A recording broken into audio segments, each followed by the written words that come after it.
Okay, everybody, we are going to get started. Apologies for the technical difficulties, but this is our first time in this room, in this technology, in this format, so not surprising perhaps. But anyway, good evening. Thank you for coming this afternoon to the Albers Executive Speaker Series. My name is Joe Phillips. I'm the Dean of the Albers School, and this evening we're happy to welcome Laura Kleiss, who's the founder of Intentionalist. Her theme tonight is economic allyship, bridging the gap between intention and action. Let me say something about our format. So Laura will be speaking for about 15 minutes, and then we have our panelists who I will introduce to you later. And they will have their questions, and then we also have some questions we've crowdsourced from the audience, so we can also use those. But there will be no questions directly from the audience. And we will have some people tuning in on YouTube as soon as that gets turned on. So a brief introduction on Laura. She is the founder and CEO of Intentionalist, as I mentioned. Intentionalist is an online platform and guide to small businesses and the diverse people behind them. Laura previously led sustainability and corporate responsibility at Weyerhaeuser in Plum Creek and was the president of Plum Creek Foundation. She's held executive roles in sustainable development, supplier diversity, external communications, and corporate citizenship with Aviva. And she began her career in brand management at General Mills. Laura received her MBA from the Thunderbird School of Global Management, and her undergraduate degree is from Carleton College. She is a 2013 Aspen Institute First Mover Fellow and a member of the Net Impact Advisory Council. So please join me in welcoming Laura to Seattle University. Laura, thank you. Thank you so much for having me. It's a pleasure to be with you all this evening.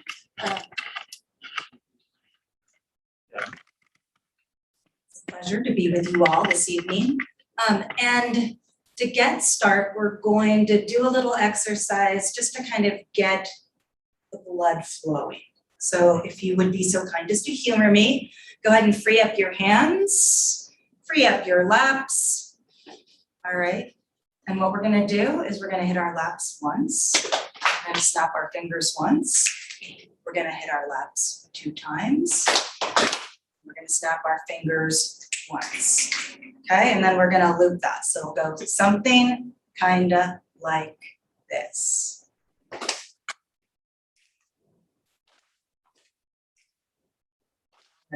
Steady.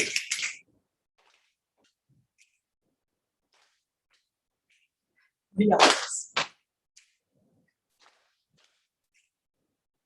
Perfect.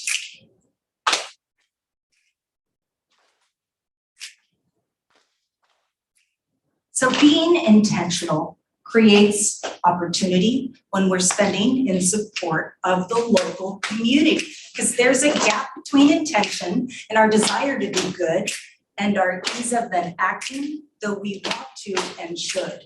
Intentionalist is a platform, a resource, a guide. Shop small, buy local. Our values apply. Owned by women, minorities, vets, LGBTQ. Get to know the small businesses that are counting on you. So buy what you need, support economic inclusion. You've got to vote with your wallet. Let there be no confusion, because community is the game and we are all batters. Step up to the plate. It's time to sound like it matters. Well, we'll have to work on our beatboxing. I'm Laura Kleiss. I use she, her pronouns. I'm the founder and CEO of Intentionalist, and I'm honored to be with you this evening. I'm excited that we have a little bit of time for me to share a bit about me, why Main Street matters, and have a conversation about the importance of economic allyship. So, once upon a time, many years ago, I was born in Seoul, South Korea. I was adopted when I was 6 months old and grew up here in Seattle. My mom's side of the family is Japanese American from the island of Kauai. And my dad's family has been in Seattle for several generations. Growing up, I struggled to fit in. I was nerdy and I did well in school, but I didn't have many friends.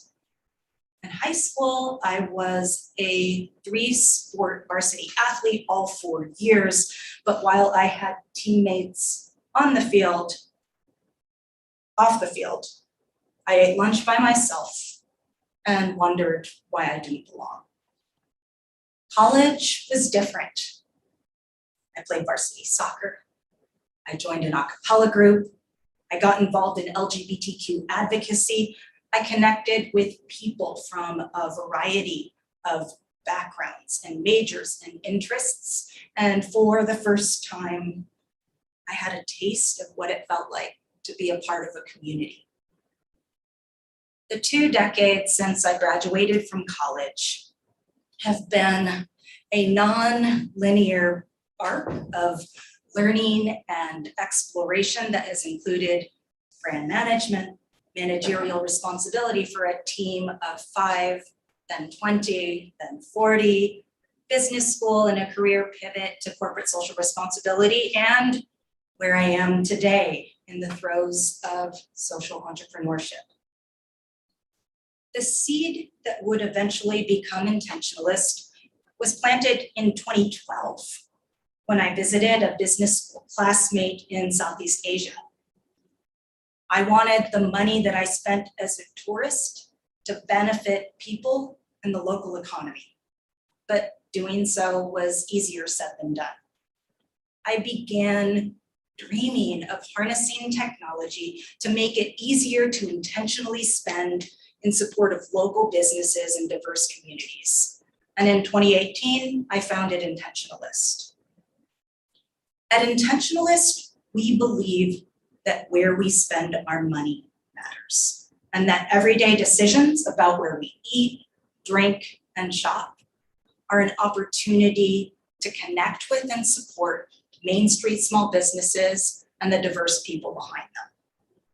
The story of Intentionalist is a story rooted in the power of connection and relation and belonging and community. Main Street businesses are the heart and soul of our communities.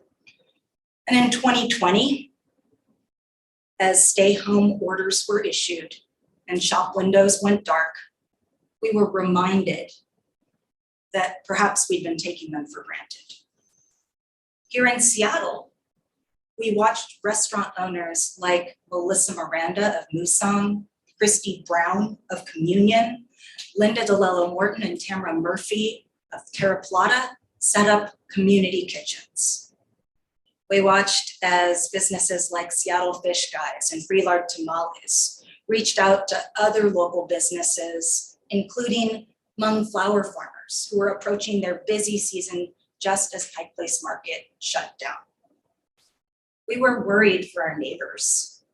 People like Van Nguyen of Nightlight Nails in Wallingford, who overnight went from operating a bustling business to months without being able to serve a single customer.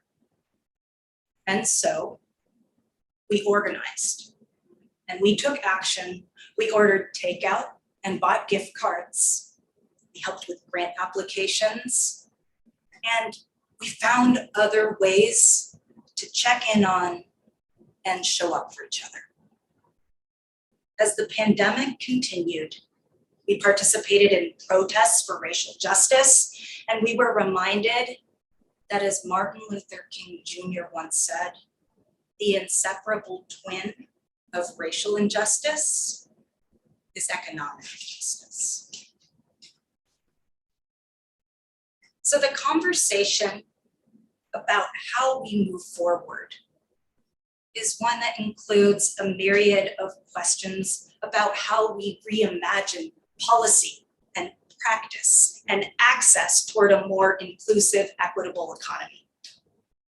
Economic allyship is about bridging the gap between intention and action. Allyship is not a declaration, it's a progression from awareness through understanding to action. Awareness. The past 2 years have been a low tide, revealing many of the truths that we've known were lurking beneath the surface of the water of our busy lives. Truths about the fragility of Main Street, inequality, and the many ways we have yet to live up to our aspirational commitments to shared prosperity. Understanding. So as we navigate economic recovery toward a more equitable, sustainable future, the economy we rebuild should be relational, not just transactional. What happens when we think not just about what and how much and how fast, but about who benefits from everyday decisions about where we eat, drink, and shop? How can we contribute to the kind of neighborhood and city and world we say we want by supporting small businesses and the diverse people behind them? Action. So many of us know a lot of the right words. We talk about combating institutional racism, sexism. We talk about intersectionality, BIPOC, anti-racist. And we have good intentions. But allyship is about action. Let's look for a moment at the revenue gap for women-owned businesses. Average revenue for a woman-owned business is half that of businesses owned by men. Average revenue for a business owned by a Latina woman is half that of the average for all women-owned businesses, and average revenue for businesses owned by Black women are half the average of those owned by Latina women. Closing the revenue gap for businesses owned by women of color would have an enormous impact on the economy to the tune of hundreds of billions of dollars. And each of us can help close that gap just by being more intentional about the money we spend. Economic allyship is about putting our collective thumb on the scales of economic justice, doing what we can with what we have to contribute to the world that we want. So do we want to live in a city where diverse cultures are represented and celebrated on Main Street? If our answer is yes, then we need to spend like it matters. If we value the people whose businesses hold space for us to come together, make new connections, organize and celebrate, we need to spend like it matters. We can all be part of the solution to economic inequality, racial injustice, and the fraying of the social fabric of our communities simply by being more intentional about everyday decisions about where we eat, drink, and shop. And yet when it comes to the question of who benefits when we spend like it matters, the answer is we all do. Small businesses receive the support they need, and we all experience the benefits of a more connected, inclusive, equitable economy. In December 2019, I met Miss Mary Wesley of Flowers Just For You, the only Black-owned florist in the region. Gentrification and displacement had led to a series of setbacks, and after more than 35 years in business, she faced eviction. Fortunately, word got out, and Intentionalist was proud to be a part of the community that rallied behind her. Fast forward, and just a couple of months ago in February, Intentionalist visited Mary and Flowers Just For You with one of our partners, the Seattle Seahawks. Mary shared her story with Blitz the Seahawk, Seahawk staffs, and members of the Seahawks dance team who were moved by her service to her community. The next week, Flowers Just for You was brought. When the Seahawks heard about the incident, they reached out to Mary to help. And what they said to me was that because they knew her, because they had met her, they wanted to be of support. Flowers Just for You was no longer just an FDD florist, it was Miss Mary's flower shop. And when we know our neighbors, we're able to show up for them when they're in need. The decisions we make every day shape the world around us.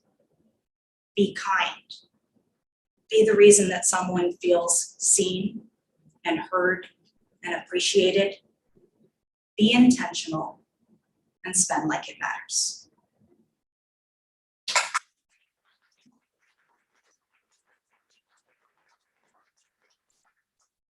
Okay, thank you, Laura.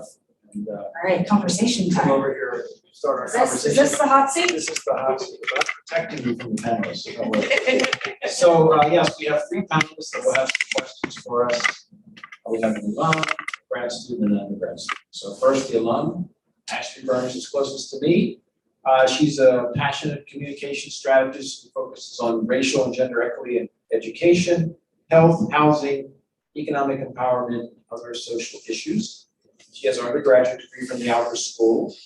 She is the founding principal of the Raleigh, Seattle office, which provides creative and communications services to groups working for social change. Prior to Raleigh, Ashley led communications and media events for international product launches at Microsoft, Lego, NASA, and elsewhere. And then sitting next to her is Ananya Jahari. She is a student in our Master of Science and Finance program, and she's planning to graduate this fall. She is a chartered accountant in India and has over 5 years of experience in accounting and finance work there with Barclays.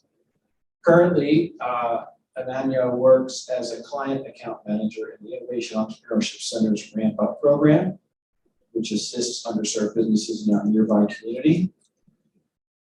This summer, she will intern with Bordeaux Wealth Advisors as an associate wealth advisor. And after graduation, she's planning for a career in financial management.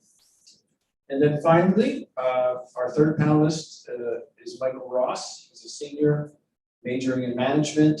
He works full-time as the Trudy Resource Analyst at the Snoqualmie Tribe and part-time as a client account manager in the Ramp Up program. He is also the former vice chairman of the Snoqualmie Tribal Council. So those are our panelists. Ashley, you will get to go first since you're the closest. Okay. Well, lucky me. First question. So in my work, I think as much about the words that we use intentionally as much as the words we shouldn't use intentionally. And so I think about how much habit change is required to adjust our behavior. And so when you talk about spending like it matters, getting to know your neighbor, I also think about the culture around us of convenience, get it fast, et cetera. So can you talk a little bit about either what you've seen or even in your own journey of like what it means to move from how perhaps mainstream culture does things, which is like right now, most convenient, et cetera, to being super intentional because that requires a bit of work. So first of all, you're right. We live in a world where we all swipe and click our way to immediate gratification. And yet, what I'm relentlessly bullish about is that while I enjoy convenience as much as the next person, I'm busy juggling a number of different things. Who doesn't like convenience? Convenience isn't the only priority all of the time, right? So we're here in Seattle. Seattle's a tech hub. Seattle's a tech hub for companies who have recognized and sees the opportunity to monetize the part within each of us that is busy, self-focused, maybe a little hedonistic, impatient, right? It exists within each of us. The reason that I'm bullish about the work that Intentionalist has been doing is because we speak to another part that exists within each of us, but doesn't yet have the financial backing of venture capitalists to the tune of trillions of dollars, right? And that's the part within each of us that actually does give a damn about other people, that would like to make a difference and contribute to our communities, and that increasingly is grappling with the dissonance between who we say we want to be and the actions that we take and the way that those actions then shape the world around us. So prior to founding Intentionalist, I spent most of my career in corporate sustainability and corporate social responsibility. And what I watched over more than a decade were shifts in consumer values and preferences that began to drift toward purpose and responsibility and sustainability. And yes, convenience matters. But what has been exciting for us to see at Intentionalist is that it isn't the only thing that matters the most all of the time. And that in a world where, I mean, sure, it would be great if everybody practiced, shop local veganism.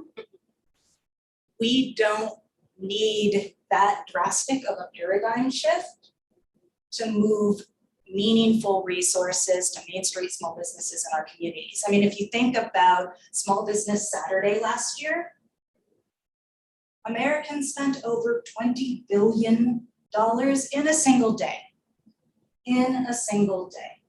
And so in a world where we spend like it matters Meatless Monday style, that still adds up to an incredible amount of impact.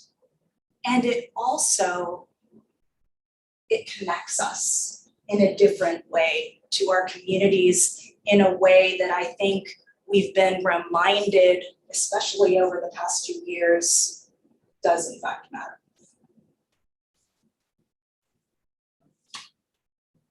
Thanks, Laura, for telling us about Intentionalist and how and what inspired you to begin with Intentionalist. My question for you is, what was the most challenging part of creating Intentionalist, and what's your future plan in expanding Intentionalist?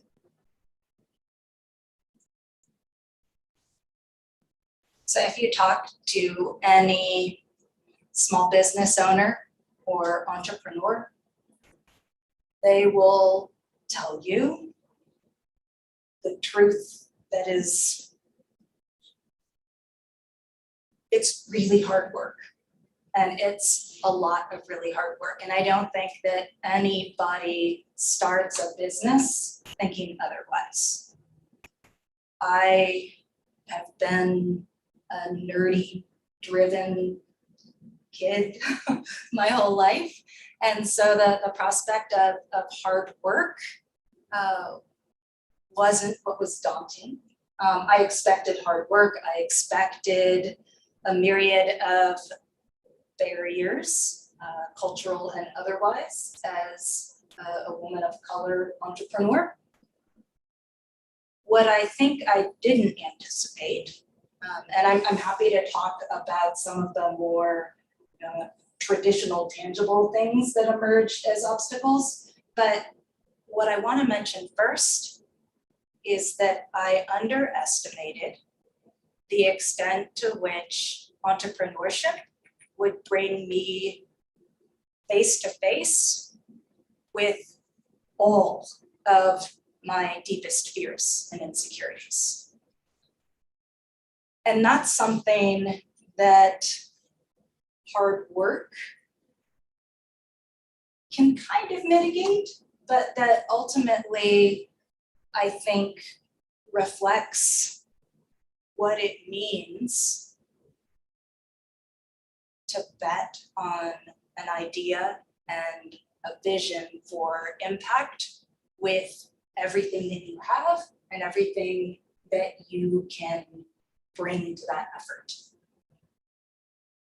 As I think about the past 4 years of Intentionalist's journey, we would have all the funding we need if I had received $1 from every person who told me, oh, are there even enough of those diverse businesses? Do people care about small businesses? People care about convenience. People care about price. Oh, we're already doing that. Oh, that's been done. Oh, I don't really see how what you're talking about is gonna be a thing. I think that that is a common experience for a lot of founders, right? But the reality is, to start a company, you have to have a little bit of surrealistic passion, belief in the need and the opportunity for what you're building.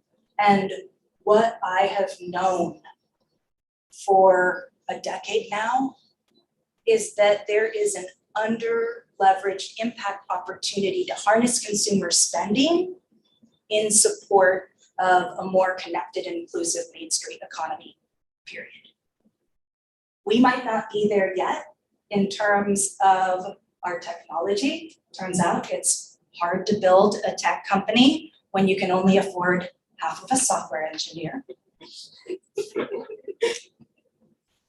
Note to self. But what we've lacked in the sophistication of our technology and our product, which admittedly is functional, not yet fabulous, are connections and relationships, and from that, partnerships, that as we build our next layers of technology and extend the utility of our platform, man, will we have a lot of wind in our sails. So here's where we are right now. We have built the most comprehensive directory of Main Street small businesses in the region, owned by folks from underrepresented communities. We have layered on top of that mechanisms for moving money in ways that are not extractive and that respect our commitment to small business owners at the core of our mission. And it turns out that our belief that there's a different, better way to discover, learn about, and spend money in support of Main Street small businesses that doesn't rely on squeezing them for every nickel of profit possible, it can be a thing. When I look at our collaboration with all of the major Seattle professional sports teams and the ways that we're working together to offer consumer incentives, right? So later this month, it's Asian American, Native Hawaiian, and Pacific Islander Heritage Month. So later this month, everyone will be able to purchase gift cards from AA and HPI-owned small businesses through Intentionalist at a 20% discount. We all love discounts. But what makes this different is that our partners make up the difference so that small businesses are whole. And what's exciting for our partners is when I talked to the Seattle Storm at the end of last year, and they looked at the numbers, they couldn't believe that their collaboration with Intentionalist was the second most impactful of all of their Force for Change initiatives. And that's the power of leveraging $1 of their spend to incentivize the broader community to also spend like it matters. Finally, what's next for us? We're at a really exciting inflection point where we're 4 years into what I think is a pretty robust proof of concept. We have a ton of momentum. We have partners that beyond the professional sports teams include local government, tech companies, universities, community-based organizations. And we are in the midst, as of last week, of an equity crowdfunding campaign to resource our next phase of growth and impact. We are finally raising resources through equity crowdfunding because it provides an opportunity for our community to invest in and have a literal stake in the future of intentionalists and our Spend Like It Matters impact mission.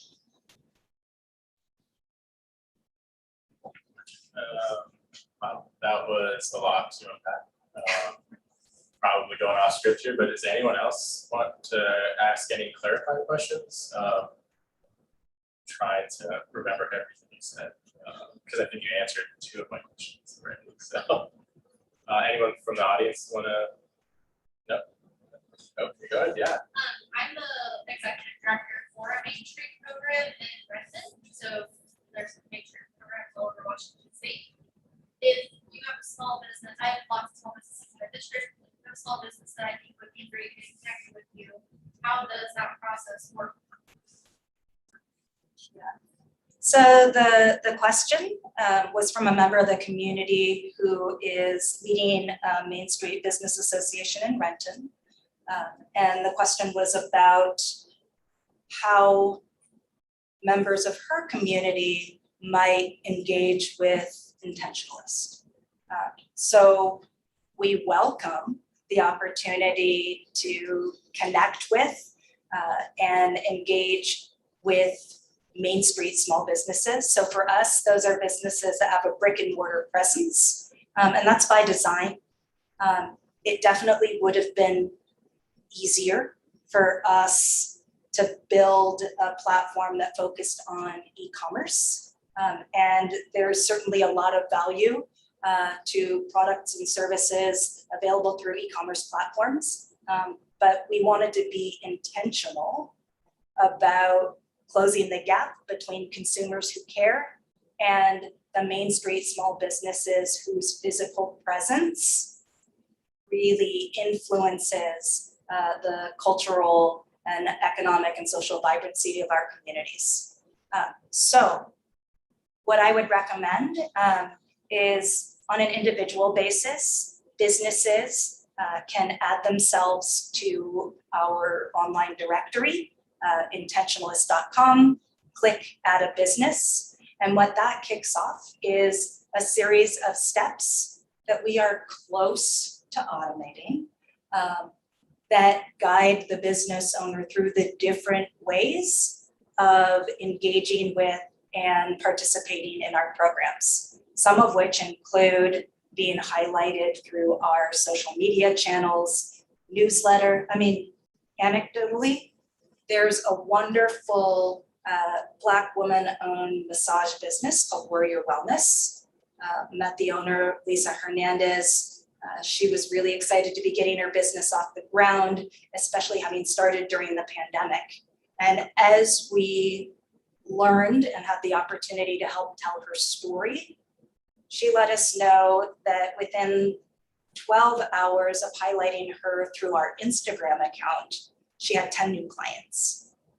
So again, there's never a guarantee per se, but it has been really wonderful for us to build what in essence is a two-sided marketplace that includes diverse-owned small businesses on the one hand, as well as a growing community of consumers, companies, community-based organizations, local government partners who want to spend like it matters. As somebody who's a part of a Main Street economic development organization, please follow up with me after the conversation this evening, and there are ways that we can streamline the process and engage and onboard more of your businesses as opposed to one at a time, although either are fine. Thank you. Did you get to your third question? Oh, that counted as one of my great question. I think my question is, and it's a little cliche, a little business minded, but when I was helping open Catfish Corner with Terrell Jackson, one easy thing was to make sure that his business was highlighted on a lot of the search engine type things, like the Yelps, if it's a restaurant, the Googles, and of course Intentionalist. I went to Intentionalist first because I've used it and I know that's what I use personally, but if I was to tell someone else, I think their first inclination would be to go to Google or Yelp or some other review site. Those sites are also doing the kind of the same thing, just at least identifying that it's a Black owned business or it's a BIPOC owned business or whatever it is, whatever the latest fad when it comes to window dressing is for large corporations. How is that affecting your business? How is that taking people away from Intentionalists searching through your directory as opposed to them going to Google or So you're right, it has been interesting to see the way that some of the mainstay tech companies have responded to consumer insistence that they make it easier for us to vote with our dollars. Certainly, it was interesting to see the way that many tech companies responded to the murder of George Floyd. It was interesting to see for how many it took a tragedy of that magnitude for them to decide to allocate their resources to center people in diverse communities in a different way. And we have always known that there would be a day when, given the disproportionate resources that big tech has at their disposal, that it would be an opportunity for them to provide similar information. All of that being said, when you look at our site visits, when you look at our revenue, when you look at our growth, when you look at who companies and universities and government are reaching out to partner with, Google and Yelp and all of those companies were options, and yet our phone rang or an email appeared in my inbox, right? And you kind of have to ask the question, why? Why are these folks reaching out to us? Why did Apple Maps reach out to Little Intentionalist? And I think that while we are arguably still really small, there's an integrity to what we do.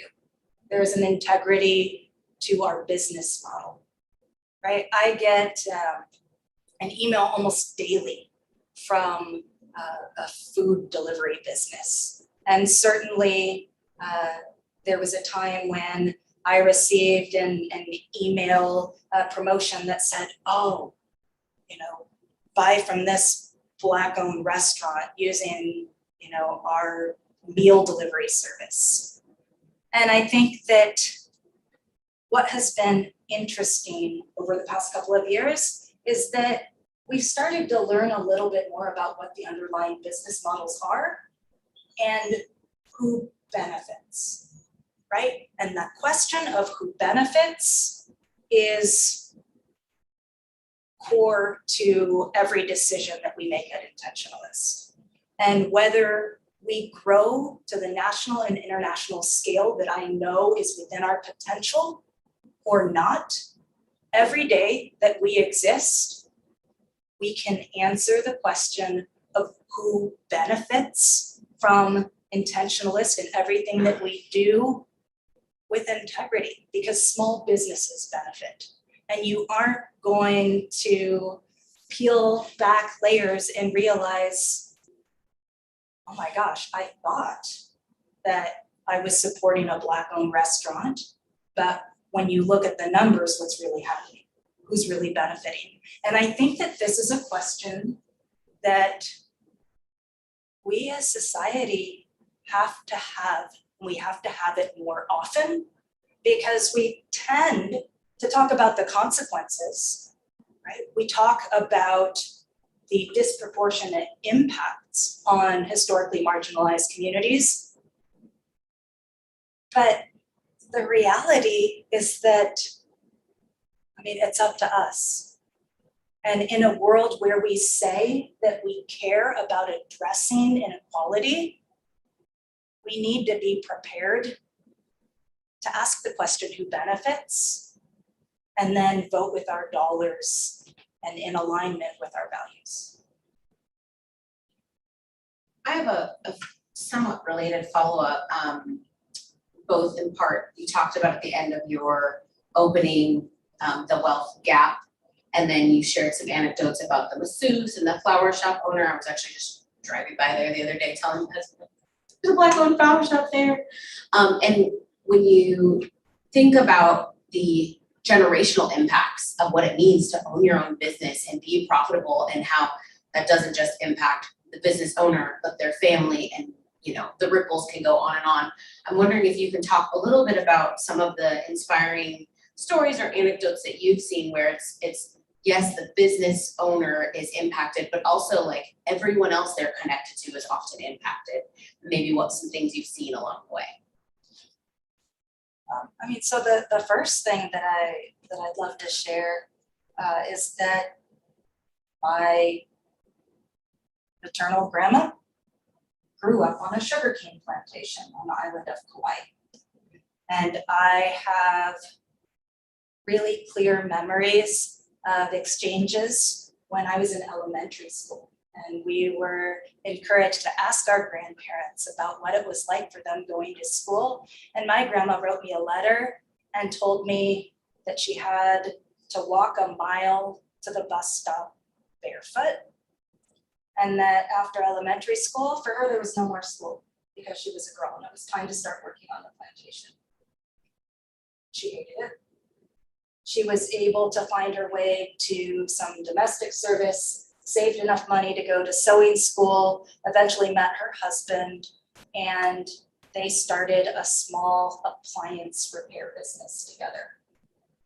And as a result of their small business ownership, the impact on my mom and subsequent generations was amazing, right? And I think that is my personal experience with the impact of small business ownership when it comes to providing economic stability, economic mobility. I mean, when you talk to small business owners, when you talk to immigrant and refugee small business owners, when you talk to what I think is a really beautiful renaissance of Black-owned small businesses in neighborhoods like the Central District in Seattle, and you ask folks why they're doing what they're doing.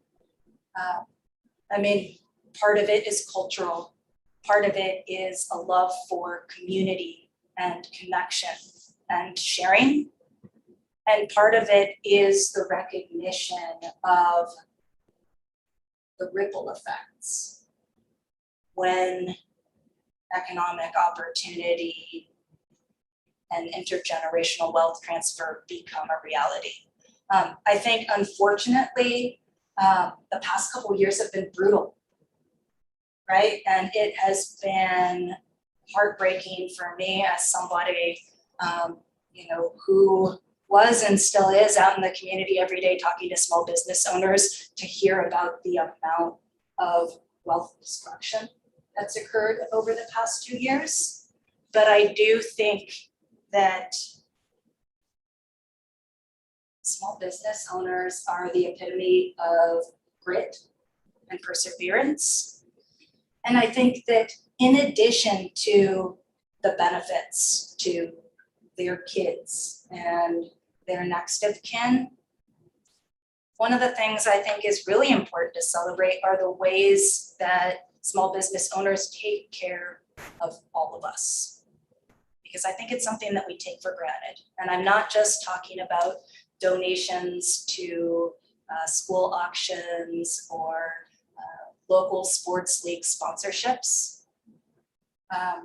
One anecdote that I'll share is, as I mentioned, entrepreneurship is hard. It's usually hard multiple times a day. It's also amazing multiple times a day. But there was a day when I was having a rough time. And whenever I am feeling a little bit down, my go-to is I visit a small business owner that I know. And on this day, I drove to Hillman City and I stopped into Emma's Barbecue. If you don't know Emma's Barbecue, it's owned by an incredible woman named Tess Thomas. Look her up, chat me up afterward. I'd love to share more about her story. But the story that I want to tell right now is that when I first met Tess, there were two things that really struck me. One is that her brisket was worth driving from Ballard down to Hillman City multiple times a week. It's that good. And if you're vegetarian, don't worry. So was her dad. And so there are some great vegetarian options on the menu as well. The other thing that I noticed was that Tess Thomas is a Seahawks fan. Not a Seahawks fan, like, I have a hat and I have a jersey and I'll tune in. She is a Seahawks fan. And on this not so great day when I stopped in, she had just received the news that after popping up at a golf event where we'd had the opportunity through our partnership with the Seahawks to curate some of the food businesses at the event, Tess and Emma's Barbecue had been invited to serve their food at a Seahawks game. And she was on cloud nine. And what I think about is that, it was certainly about the food, but it wasn't just about the food, right? It was about the opportunity to make connections. And through those connections, for her business and her grandchildren who are part of that business to live into her dream for what it could be, right? And spoiler alert, Emma's Barbecue was such a hit at that one game that their contract was extended to the entire Seahawks season, and then it was extended to the Sounders season. And at the most recent Seahawks draft party, Tess and her granddaughters were there serving their barbecue and having the time of their lives. Yeah, you can't buy that kind of visibility. So the power of not only living into your dream, but seeing it realized, and while you are still alive, others in your family, the next generations, being able to see what that looks like and see what's possible. Thanks for sharing. Last question.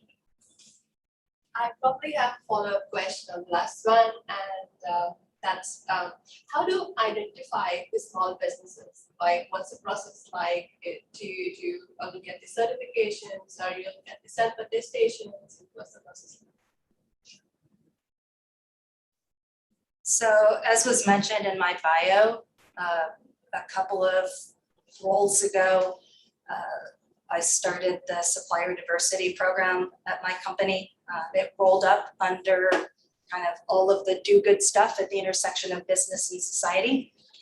And so it was interesting for me in that role, right? So in between 2012, when I was in Southeast Asia, first starting to think about how to spend more intentionally, and 2018, when I started Intentionalist.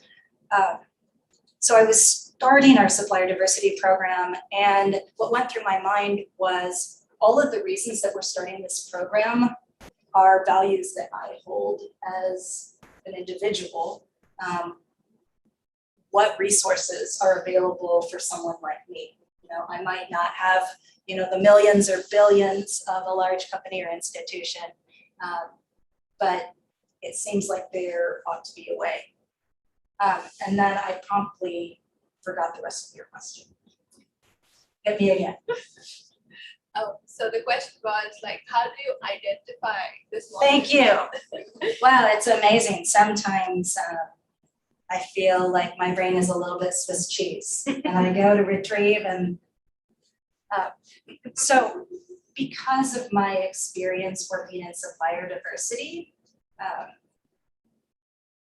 it's been important for us at Intentionalists not to rely on certification for a few reasons, right? The first of which is that if we go into business together, according to certification schemes, if we are equal partners, we are not a woman-owned business, we are not a minority-owned business, we are not an LGBTQ-owned business, and it seems absurd to me that his manness would negate my womanness, right? And so what we do at Intentionalist is we try to offer transparency, right? So we'll indicate that there are multiple owners, if and when there are multiple owners.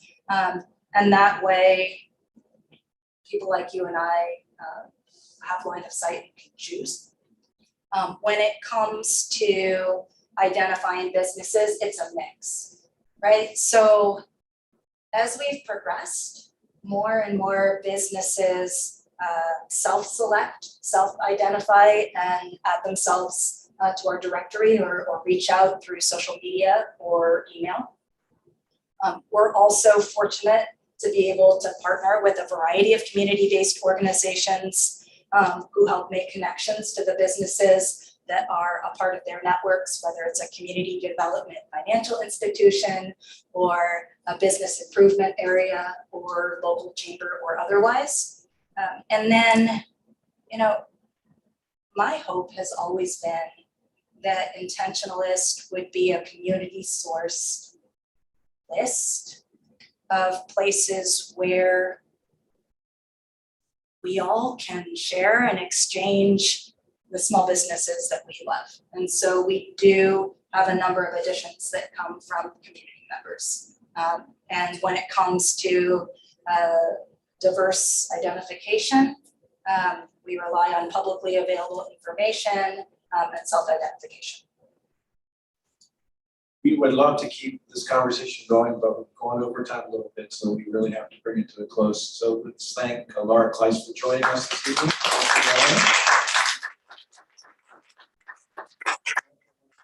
Our panelists for their questions, and thank the audience for being with us, and also thank the audience that's out there on YouTube. Thank you all.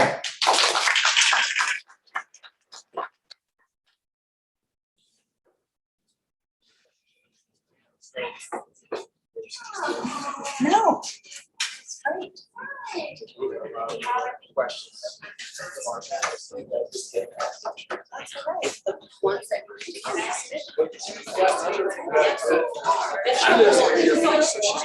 I look like So, baby hug with black ice cream shop. yes, so